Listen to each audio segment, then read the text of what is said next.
ইরানের বিরুদ্ধে যুদ্ধ সাময়িকভাবে জনসমর্থন বাড়ালেও বেনিয়ামিন নেতানিয়াহু এর রাজনৈতিক ভবিষ্যৎ এখনও অনিশ্চিত। বিশ্লেষকদের মতে যুদ্ধ পরিস্থিতি তাকে কিছুটা সুবিধা দিলেও ক্ষমতার সমীকরণে বড় কোনো পরিবর্তন আনতে পারেনি। ২০২৩ সালের ৭ অক্টোবর হামলার পর নেতানিয়াহুর জনপ্রিয়তা তলানিতে নেমে যায়। তবে সাম্প্রতিক যুদ্ধে ইরানের বিরুদ্ধে কঠোর অবস্থান নেওয়ায় কিছু সমর্থন ফিরে পেয়েছেন তিনি। জরিপ বলছে অধিকাংশ ইসরায়েলি এই যুদ্ধকে সমর্থন করলেও তা ভোটের রাজনীতিতে বড় প্রভাব ফেলছে না। বর্তমানে ক্ষমতাসীন জোট প্রয়োজনীয় সংখ্যাগরিষ্ঠতা থেকে পিছিয়ে রয়েছে। এমনকি নির্বাচন এখনই হলে তার দল লিকুদ পার্টি বৃহত্তম দল থাকলেও সরকার গঠনের মতো আসন পাবে না। বিশ্লেষকদের মতে নেতানিয়াহু যুদ্ধকে রাজনৈতিকভাবে কাজে লাগাতে চান। ইরান ইস্যুতে বড় কোনো বিজয় অর্জন করতে পারলে তা তার অবস্থান শক্ত করতে পারে।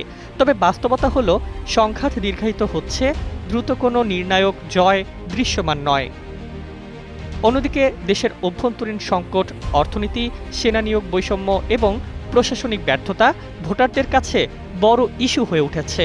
ফলে যুদ্ধের উত্তাপ সত্ত্বেও নেতানিয়াহুর জন্য রাজনৈতিক পথ এখনও কাঁটায় ভরা।